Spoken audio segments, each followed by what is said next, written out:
everybody! Welcome to another Vlog style review of Furious 7, the last film in the Fast and Furious franchise. I'm your host, Mark aka Moviedudeinc, my friend and co-reviewer for this episode, Shree, and special guest, my other good friend, Augie. Sup, fool?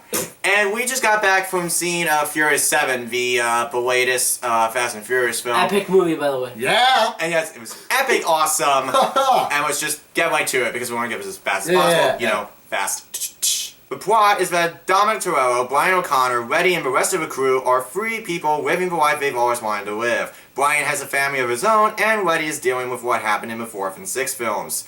And dumps Dawn because she doesn't remember anything about what happened before. However, when the brother of Owen Shaw, Deckard, who killed Han from the 3rd film, threatens to kill every one of them, Dawn calls his team back to hunt this guy down for one last ride. With a thing called, what's it called again? They enlist the help of this military guy who, he has this thing called God's Eye. It's like a tracker, by the way, tracker device. Yeah, like a GPS kind of thing. Yeah. Well, it's more than that. It can spy on any cell phone, security camera, ATM machines, for works. So basically like a high-tech security system. If anybody remembers the movie Eagle Eye, it's like that. Yeah. So awesome. basically, you know, trying to track this guy down. Fast and Furious is much better than Eagle Eye, by the way. I give you that much. Yes, that's true. Well, Eagle Eye wasn't that bad, but still. So basically, they're going around trying to find this Shaw guy because, you know, he killed one of their own, Han from the 3rd film. And if you happen to watch the movies in this order, 1, 2, 4, 5, 6, 3, and then 7, you'll understand the storyline a lot better. They decide to sort of, you know, carry on, you know, helping, you know, defeat this guy, or at least put him in like some sort of confinement jail by the cell way, or the something. past 7 is actually like before Tokyo Drift, so that actually helped me to figure out what the storyline was. But I was kind of confused with all the storylines until I figured it out when I watched Fast 7. It showed me how the glimpse of it, then I understood pretty well. So yeah, because they never they never if you watch the 1st film, Tokyo Drift, you don't really see who killed Han. You think it's just another pedestrian. But if you watch the 6th film, and they sort of replay that event, it's Deckard. You'll see that guy who killed him, by the way. So he's a pretty good actor. Dwayne Johnson kicked butt in that movie. Dwayne Johnson. Well, yeah, but also he's kind of watered down in the 7th movie because, you know, he's out of commission for about like a good like 2/3 of the movie.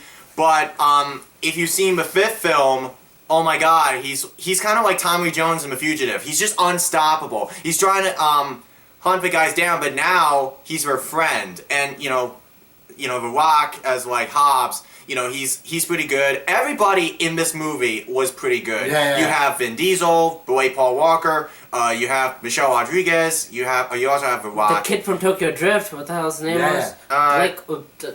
Looks just like Paul Walker, by the way. Sean Bean or whatever his name was. Whatever his name is.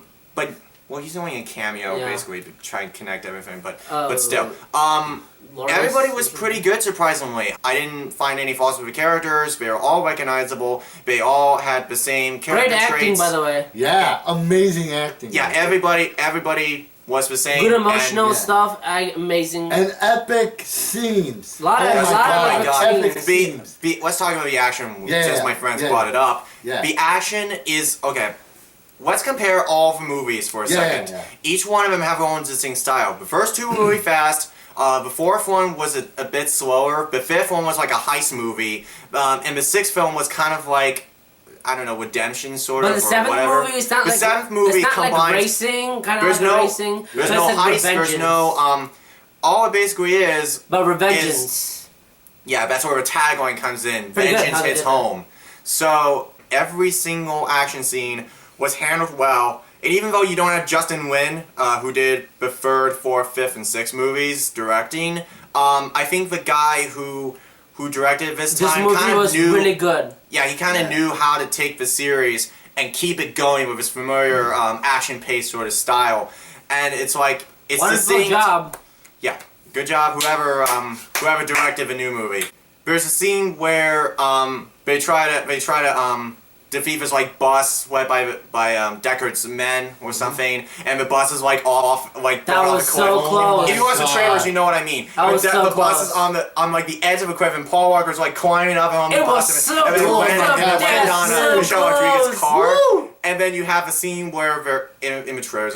There's a scene where the car. Ferrari jumps into two buildings. That was so epic as hell. Well, not just two buildings, three. Yeah, And it was also a hyper sport car, which is very, very valuable. Yeah. Only about, I think, 8 of them exist. Oh my God. And this guy has one in his Mansion. suite. Whatever it's called. In his suite, like 100 stories up the ground, and they drive it through these 3 buildings. That was epic. And oh my god, it was incredible. And then like the last 30 minutes, it's just pure adrenaline. Like, But another thing was, without revealing, there's some comedies to this, right? There's some couple of comedies. Not bad how all the comedies they did pretty good. Yeah, I mean, without revealing too much, there's like this really cool helicopter chase where this one girl's trying to like hack into this like computer system, whatever.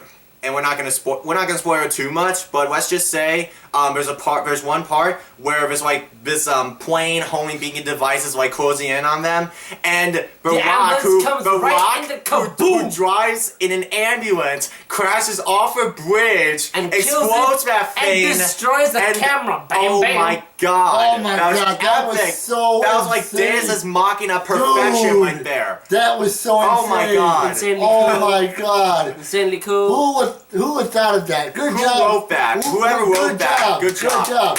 The writing's pretty smart, you know. I didn't really The notice script was amazing. And By Fast the and way. Furious movies are pretty good with their one-liners, to the point where they're not overused, and thankfully they kept that the same. The script was amazing. The writing is pretty good actually. I was actually surprised. Script. And who was ever able to like pull off the action sequences, you know, good job in writing department. But another thing is, thank God did not kill Paul Walker from this movie. Oh yeah, Paul Walker. Okay, This part is really amazing how they did. Thank God you guys didn't kill him out of this movie. I'm really happy you guys didn't do it. Originally, they thought of killing him, but then they decided to have his character retire. That was and good how they did that. If you have kept up with the news of Furious 7, then you already know that part of the storyline at least. But I gotta admit, it was actually a pretty good send-off. But the ending of the movie where they actually reminisce of Paul Walker's memories, that was really good. Yeah. Nice epic moment and an emotional moment of his variations of the movie. And I like the ending where they also Dom and Paul Walker separate from different roading. That was also good too. You know, the way that they handled his scenes were very well done. I think it's a good closure to this really good actor who I happen to respect, by the way. I mean, he was pretty good in all movies. But the thing is, I think it was almost like he knew how to take this character and made him like, you know, this really likable hero who, even though he's retiring, you know, it's great to see that they were able to pull off a really good tribute to not just the character, but also to Paul himself, who unfortunately died in a single car crash about 2 years ago. It's just a miracle that the movie even got made at all. But I was kind of like, I was actually conscious, like really curious, how did they put him in the movies? But I know there was really difficulty to put him in the movies before he died. Well, it's a combination of his 2 brothers and CG tech. But that was kind of good how they did that. Yeah. So, you know, if you want to watch the Fast and Furious movies, please do. I mean, watch this one. If you do not watch the other movies prior to this, you'll be totally lost and you have no idea what is going on. But I liked how they actually did it step by step instead of rushing the movie. That was really good. Thank you guys didn't rush the movie. You did it step by step. Did it in an awesomely way. I respect you guys. All right, so if we had to basically give a rating 10. overall, I give it a 4.5. I mean, What? What's wrong with you, fool? out of 5. Dude. You're terrible. 4.5 out of 5. I give it a 20 out of 20. I got a 5, by the way. I like 5 out of 5. That's the reason, man. That's how they do it. Yeah, okay. IMDb. Yeah, I know. IMDb, yeah, okay.